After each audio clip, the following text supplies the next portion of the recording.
नमस्कार दोस्तों, मैं विस्ताराम जानी एसपीएस स्कूल में आप सब लोगों का हार्दिक स्वागत करता हूं।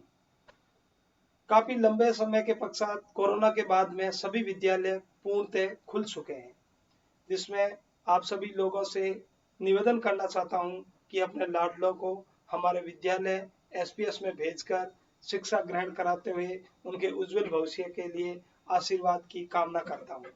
और आप सब अभिभावकों से निवेदन है कि कोरोना की संपूर्ण पालना करते हुए आप और हम मिलके एक शिक्षा का जो नया दौर शुरू हुआ है उसके आगाज के लिए मैंने आप लोगों से ये अर्ज किया है कि आप जहाँ भी आपके बच्चे पढ़ते हैं उन सभी विद्यालयों में भेजते हुए एसपीएस सीनियर सेकेंडरी स्कूल का भी आप थोड़ा आके हम लोगों का हौसला अफजाई कीजिए, ताकि एक नए रूप में नई शिक्षा का शुरुआत आप और हम मिलके कर सके। जय हिंद। ये ठीक है। परिचय। आज आरती और रचना बाजार गईं और फिर घर वापस आईं। आरती ने पंखे और बल्ब का स्विच ऑन किया। पंखा धीरे चल रहा था तो आरती ने पंखे के रेगुलेटर को तेज रफ्तार पर कर दिया। रचना ने आरती से पूछा, तुमने सिर्फ रेगुलेटर को घुमाया तो पंखे की रफ्तार कैसे बढ़ गई? ये कैसे काम करता है? आरती ने जवाब दिया कि पंखे का रेगुलेटर एक चर प्रतिरोधक की तरह काम करता है। शुरुआती स्थितियों में प्रतिरोध उच्च होता है और पंखे की गति कम होती है, लेकिन जब रेगुलेटर घुमाया जाता है तो इसका प्रतिरोध घटकर इसके न्यूनतम मान पर हो जाता है और इस प्रकार पंखे की गति उच्चतम हो जाती है। इसका अर्थ है कि प्रतिरोधक का घटता है तो विद्युत धारा का मान बढ़ता है। छात्रों, आज हम विद्युत धारा के बारे में और अधिक पढ़ेंगे।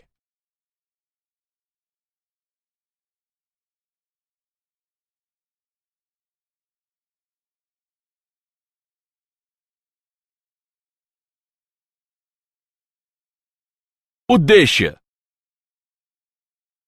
इस पाठ के अंत में आप निम्न करने में सक्षम हो जाएंगे: विद्युत धारा को परिभाषित करना, चालकों में विद्युत धारा को समझना, ओम का नियम परिभाषित करना, प्रतिरोधकता की गणना करना, ओम के नियम की सीमाएं जानना, विभिन्न पदार्थों की प्रतिरोधकता का निर्धारण करना, प्रतिरोध की ताप निर्भरता का मूल्यांकन करना, विद्युत ऊर्जा और शक्ति को परिभाषित करना, प्रतिरोधकों के युग्म का मूल्यांकन करना, सेल और इसके संयोजनों को समझना, किरचॉफ नियम को बताना, व्हीटस्टोन सेतु, मीटर सेतु और पोटेंशियोमीटर को परिभाषित करना।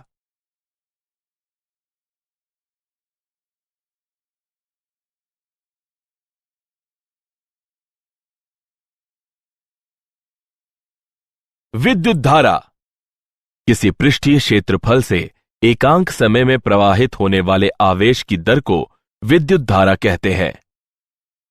मान लीजिए डेल्टा टी समय में कुल आवेश डेल्टा क्यू क्षेत्र से प्रवाहित होता है। औसत विद्युत धारा डेल्टा बटे डेल्टा होगी। यदि आवेश का प्रवाह स्थिर नहीं है तो तात्क्षणिक विद्युत धारा डी क्यू बटे डी टी होती है। धारा का एसआई मात्रक एम्पियर होता है। धारा का प्रवाह इलेक्ट्रॉन के प्रवाह के विपरीत दिशा में होता है। विद्युत धारा की दिशा धनात्मक आवेशों के प्रवाह की दिशा में ली जाती है।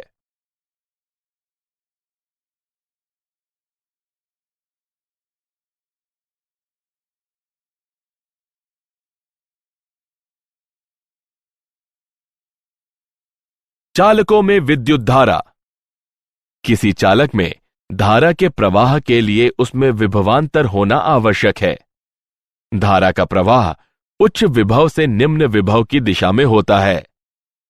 जब एक बैटरी किसी चालक के सिरों से जोड़ी जाती है तो बैटरी के टर्मिनल से जुड़े सिरों से प्रारंभ होकर चालक पर विपरीत चिन्ह का पृष्ठीय आवेश बनने लगता है। यह पृष्ठीय आवेश विद्युत क्षेत्र का निर्माण करते हैं। यह विद्युत क्षेत्र इलेक्ट्रॉन के विद्युत क्षेत्र के विपरीत दिशा में गति करने का कारण होता है। संघटट के कारण इलेक्ट्रॉन चालक में धीमी गति से प्रवाहित होते हैं और उनके औसत वेग को अपवाह वेग वीडी कहते हैं। इलेक्ट्रॉन के इस निर्देशित प्रवाह से धारा का निर्माण होता है।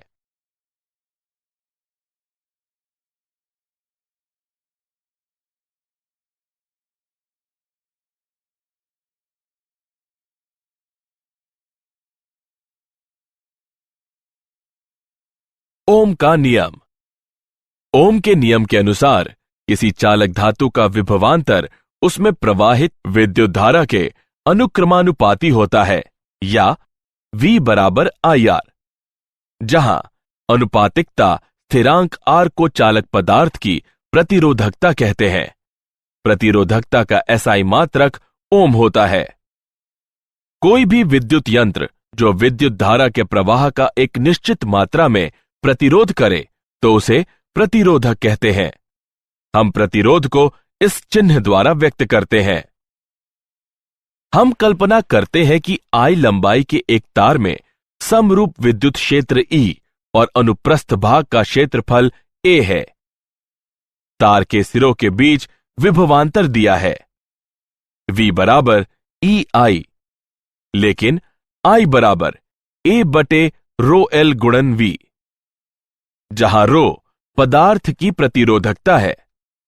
उपरोक्त समीकरण में I का मान रखिए, हमें प्रतिरोधकता का मान प्राप्त होता है जो कि रो L बटे A बराबर है। हम यह निष्कर्ष निकालते हैं कि किसी तार का प्रतिरोध उसकी लंबाई के समानुपाती और अनुप्रस्थ काट क्षेत्रफल के व्युक्त क्रमानुपाती होता है।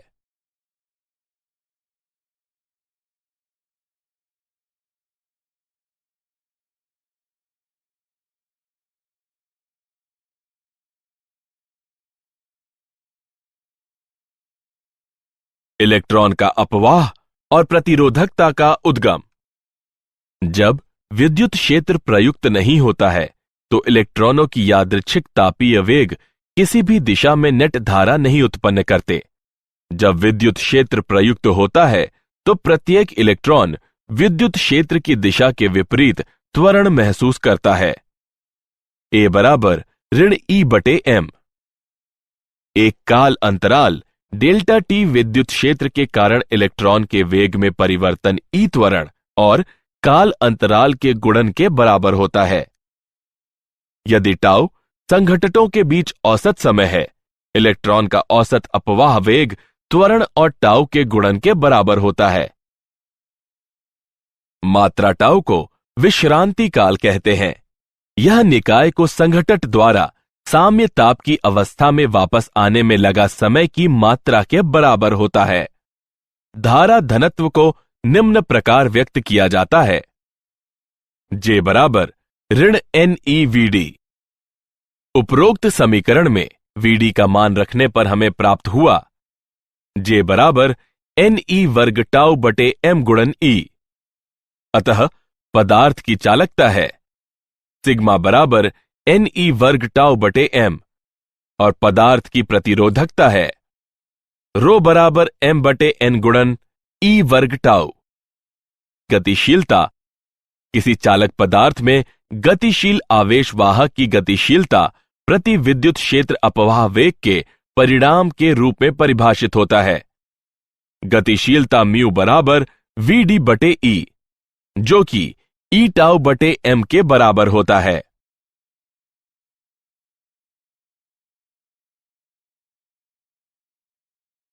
ओम के नियम की सीमाएं।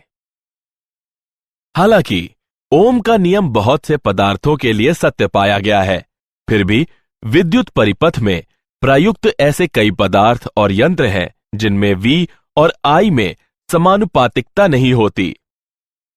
विचलन निम्न प्रकार के होते हैं। V और I के बीच संबंध चिन्ह V पर निर्भर करता है। V के परिमाण को स्थिर रख उसकी दिशा उलट देने पर उसी परिमाण की धारा उत्पन्न नहीं करता, जैसा कि I विपरीत दिशा में करता है। V I के समानुपाती नहीं रह जाता। समान धारा V के लिए I के एक से अधिक मान होते हैं। इस तरह का व्यवहार करने वाला एक पदार्थ गैलियम आर्सेनाइड है।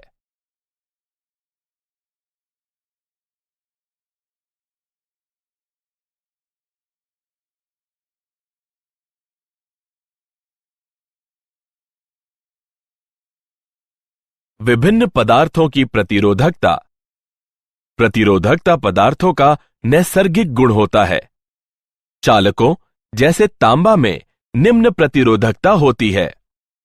अर्धचालक पदार्थों जैसे जर्मेनियम में प्रतिरोधकता चालक और कुचालक के बीच की होती है। विद्युतरोधी जैसे रबर में उच्च प्रतिरोधकता होती है। वर्ण कोड प्रतिरोधक की प्रतिरोधकता को दर्शाने के लिए वर्ण कोड की पद्धति का प्रयोग किया जाता है। प्रतिरोधक के चारों तरफ उनके विशेष महत्व वाली रंगों की एक पट्टी बिछा दी जाती है। आइए एक उदाहरण लें। दिए गए प्रतिरोधक के लिए पीला 4 को व्यक्त करता है, बैंगनी 7 को व्यक्त करता है, लाल 10 की घात 2 को व्यक्त करता है और सुनहरा 5% को व्यक्त करता है। उपरोक्त आंकड़ों को एकत्रित करने पर दिए गए प्रतिरोध की कुल प्रतिरोधकता 5% सहता मान के साथ 47 गुणन 10 की घात 2 होगी।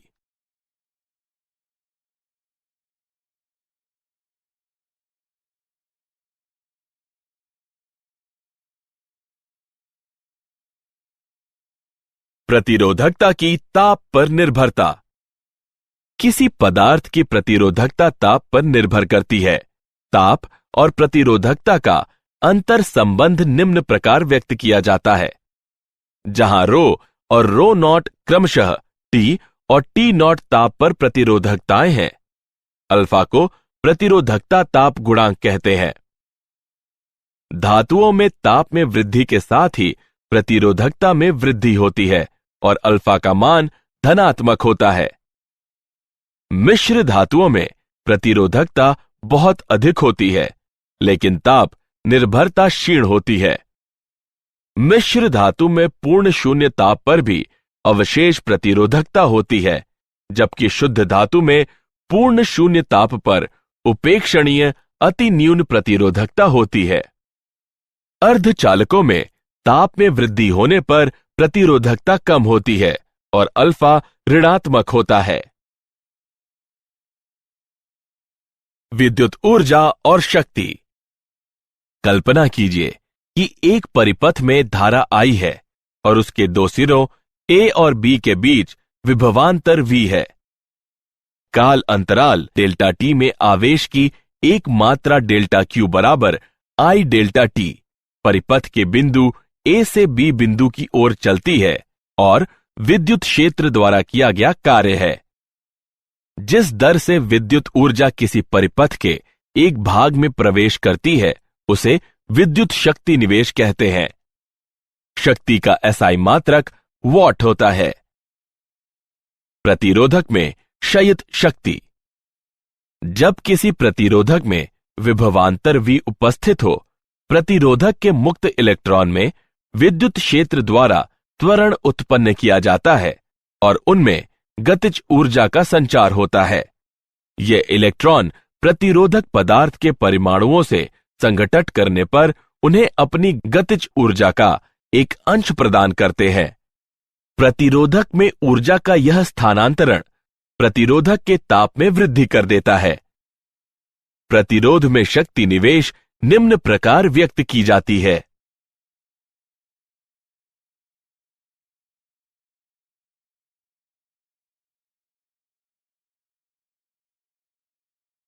प्रतिरोधकों का संयोजन।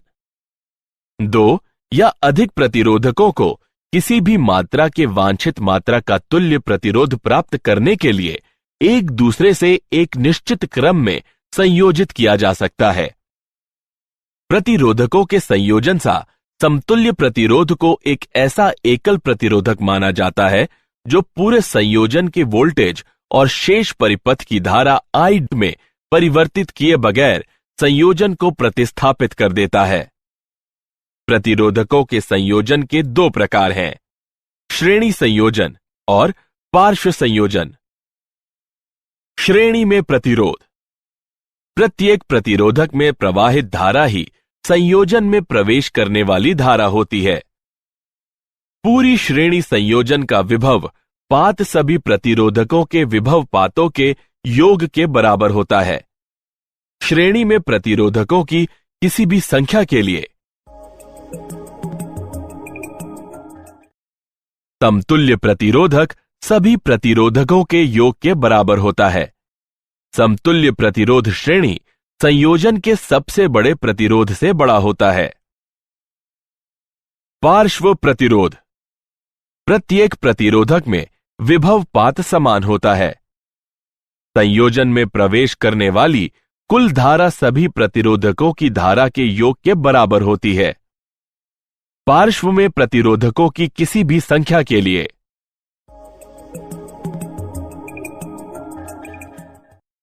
समतुल्य प्रतिरोधक का व्युत्क्रम सभी प्रतिरोधकों के व्युत्क्रमों के योग के बराबर होता है।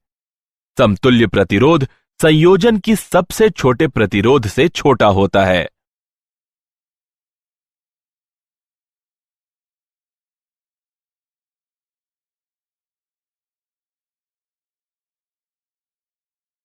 उदाहरण। आइए प्रतिरोधकों के संयोजन का एक उदाहरण लें। आकृति में दिखाए गए प्रतिरोधक संजाल में ए और बी के बीच प्रतिरोध की गणना कीजिए। आइए हल देखें। ए और बी के मध्य प्रतिरोध RAB की गणना के लिए हम आकृति में दिखाए गए एक समतुल्य संजाल का निर्माण करते हैं। अब हम भुजा GEFH के प्रतिरोध की गणना करते हैं, जो कि 1-1-1 बराबर 3 ओम है। यह भुजा GH के प्रतिरोध के पार्श्व में है। अतः G और H के मध्य प्रभावी प्रतिरोध 0.75 ओम है। अतः A और B के मध्य प्रभावी प्रतिरोध 2.75 ओम है। अब RAB बराबर 1-0.75-1 बराबर 2.75 ओम है।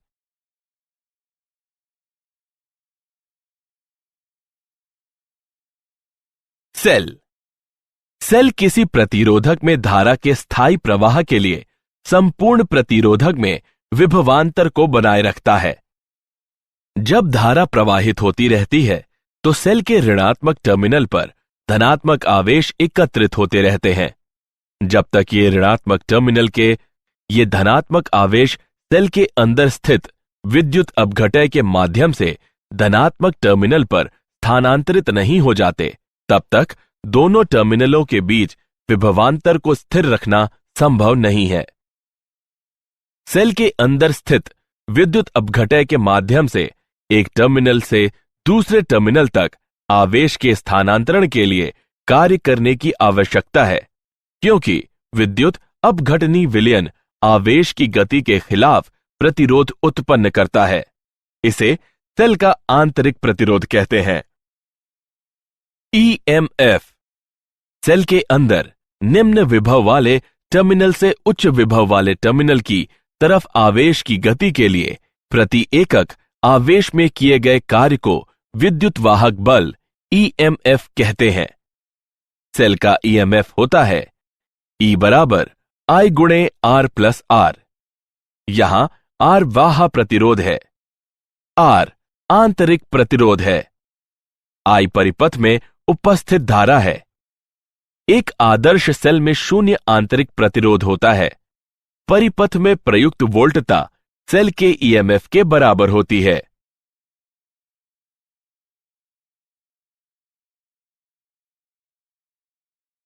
श्रेणी तथा पार्श्व क्रम में सेल। श्रेणी संयोजन में सेल। श्रेणी में सेल के सिरों को परस्पर इस प्रकार जोड़ा जाता है कि प्रत्येक सेल से धारा प्रवाहित हो। जब सेल श्रेणी क्रम में जोड़े जाते हैं तो बैटरी का EMF सभी सेलों के EMF के योग के बराबर होता है। कुछ आंतरिक प्रतिरोध सभी सेलों के आंतरिक प्रतिरोधों के योग के बराबर होता है। प्रत्येक सेल में वही धारा होती है जो पूरे श्रेणी क्रम में होती है। यदि n समरूप सेल प्रत्येक का ईएमएफ E और आंतरिक प्रतिरोध R है, एक श्रेणी में जोड़े गए हैं, तो परिपथ में प्रवाहित धारा होगी। पार्श्व क्रम में सेल संयोजन। जब सेल के आवेश को विभिन्न सेलों में विभाजित किया जाता है तो इसे पार्श्व क्रम सेल संयोजन कहते हैं। जब समरूप सेल पार्श्व क्रम में संयोजित होते हैं, बैटरी का ईएमएफ एकल सेल के ईएमएफ के बराबर होता है। कुछ आंतरिक प्रतिरोध का व्युत्क्रम सभी एकल सेलों के आंतरिक प्रतिरोधों के व्युत्क्रम के योग के बराबर होता है। बाह्य परिपथ की धारा सभी सेलों में समान रूप से विभाजित होती है। यदि n समरूप सेल प्रत्येक का ईएमएफ E और आंतरिक प्रतिरोध R है, एक पार्श्व क्रम में जोड़े गए हैं, तो परिपथ में प्रवाहित धारा निम्न होगी। किरचॉफ के नियम। पहला नियम, संधि नियम। किसी संधि पर संधि से प्रवेश करने वाली विद्युत धाराओं का योग इस संधि से निकलने वाली विद्युत धाराओं के योग के बराबर होता है। संधि में प्रवेश करने वाली या निकलने वाली विद्युत धाराओं का बीजगणितीय योग 0 होता है। दूसरा नियम, पाश नियम। प्रतिरोधकों तथा सेलों से सम्मिलित किसी बंद पाश के चारों ओर विभव में परिवर्तनों का बीजगणितीय योग 0 होता है।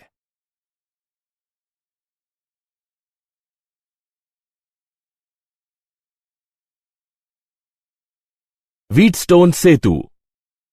व्हीटस्टोन सेतु एक यंत्र है जिसका प्रयोग अज्ञात प्रतिरोध के मापन के लिए किया जा सकता है। इसमें एक बैटरी, एक गैल्वेनोमीटर तथा 4 प्रतिरोधकों का नेटवर्क होता है। धारा I संधि A से प्रवेश करती है, जहां यह धारा I1 और I2 धारा में विभाजित हो जाती है। गैल्वेनोमीटर संधि C और D के मध्य सेतु का निर्माण करता है। प्रतिरोधों का मान व्यवस्थित करके गैल्वेनोमीटर में धारा का मान 0 कर दिया जाता है, जो 0 विक्षेप द्वारा इंगित होता है। इस स्थिति में सेतु को संतुलित कहते हैं। संतुलन सेतु के लिए शर्त है। व्हीटस्टोन सेतु उस स्थिति में सर्वाधिक संवेदनशील होता है जब प्रतिरोध R1 और R2 के परिमाण की कोटि समान हो।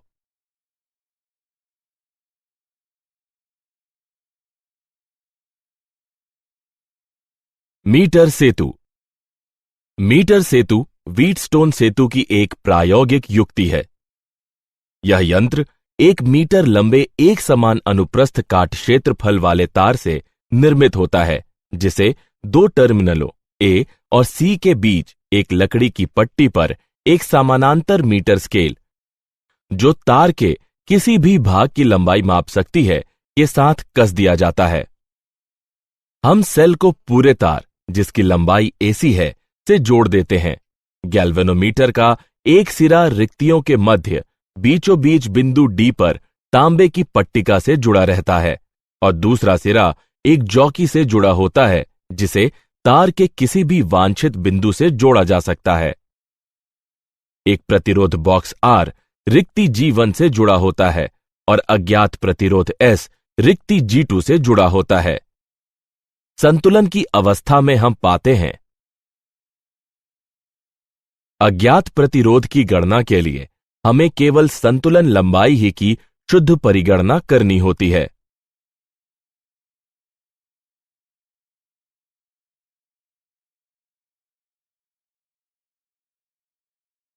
विभव मापी। विभव मापी का अनुप्रयोग 2 सेलों या ईएमएफ के अन्य 2 स्रोतों के ईएमएफ की तुलना करने के लिए किया जाता है। विभव मापी का प्रयोग सेल के आंतरिक प्रतिरोध के मापन, धारा मापीय वोल्ट मापी के अंश शोधन, प्रतिरोधों की तुलना करने और ताप विद्युत ईएमएफ के मापन के लिए किया जाता है। विभव मापी का सिद्धांत। एक समान अनुप्रस्थ काट क्षेत्रफल और एक समान संघटन वाले किसी भी लंबाई के तार से जब एक स्थायी विद्युत धारा प्रवाहित होती है तो उसका विभवांतर उसकी लंबाई के समानुपाती होती है। विभव मापी से जितना कम विभवांतर मापा जा सकता है, विभव मापी की संवेदनशीलता उतनी ही अधिक होती है। विभव मापी का टर्मिनल ए एक बैटरी, एक धारा मापी, एक धारा नियंत्रक और एक गामी कुंजी की सहायता से टर्मिनल बी से जुड़ा हुआ है। दिए गए सेल का धनात्मक टर्मिनल, जिसकी आंतरिक प्रतिरोधकता ज्ञात करनी है, विभव मापी के टर्मिनल ए से जुड़ा हुआ है और ऋणात्मक टर्मिनल एक गैल्वेनोमीटर जी और प्रतिरोध बॉक्स के माध्यम से सर्पी संपर्क एस से जुड़ा हुआ है। सेल का आंतरिक प्रतिरोध निम्न है। यहां L1 संतुलन लंबाई है जब K2 खुला है। L2 संतुलन लंबाई है जब K1 खुला है।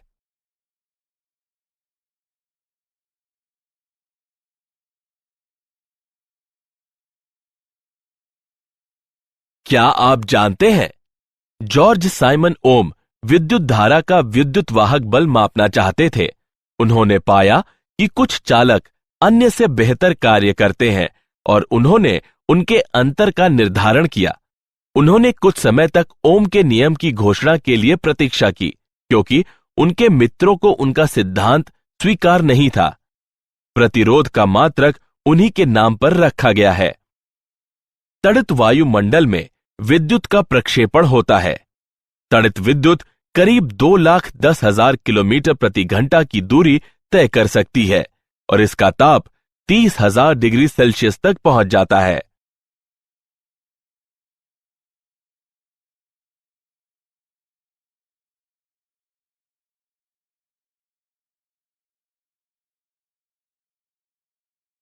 किसी अन्य अवयव जैसे कोई प्रकाश उत्सर्जी डायोड के साथ श्रेणी क्रम में रखी प्रतिरोधक धारा को सुरक्षित मान तक घटा देता है।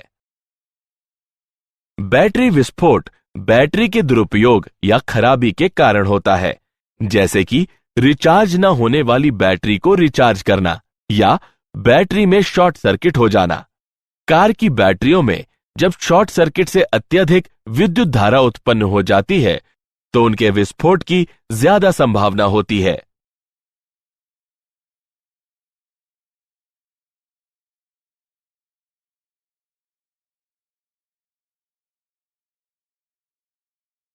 सारांश। आइए हमने जो कुछ सीखा है उसे संक्षेप में दोहराएं। किसी पृष्ठीय क्षेत्रफल से एकांक समय में प्रवाहित होने वाले आवेश की दर को विद्युत धारा कहते हैं। संघटन के कारण इलेक्ट्रॉन चालक में धीमी गति करते हैं और उनके औसत वेग को समवाह वेग कहते हैं। ओम का नियम बताता है कि किसी चालक पदार्थ का विभवांतर उससे प्रवाहित होने वाली धारा के अनुक्रमानुपाती होता है। किसी चालक पदार्थ में गतिशील आवेश वाहक की गतिशीलता प्रति एकांक विद्युत क्षेत्र में अपवाह वेग का परिमाण होती है। प्रतिरोधकों के संयोजन से समतुल्य प्रतिरोध को एक ऐसा एकल प्रतिरोध माना जाता है जो पूरे संयोजन के वोल्टेज और शेष परिपथ की धारा में परिवर्तित किए बगैर संयोजन को प्रतिस्थापित कर देता है।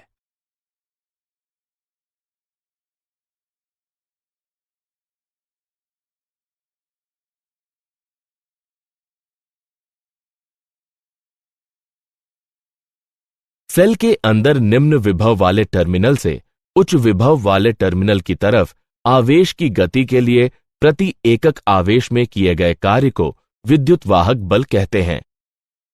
किरचॉफ का पहला नियम बताता है कि किसी संधि पर संधि से प्रवेश करने वाली विद्युत धाराओं का योग इस संधि से निकलने वाली विद्युत धाराओं के योग के बराबर होता है। किरचॉफ का दूसरा नियम बताता है कि प्रतिरोधकों तथा सेलों से सम्मिलित किसी बंद पाश के चारों ओर विभव में परिवर्तनों का बीजगणितीय योग शून्य होता है।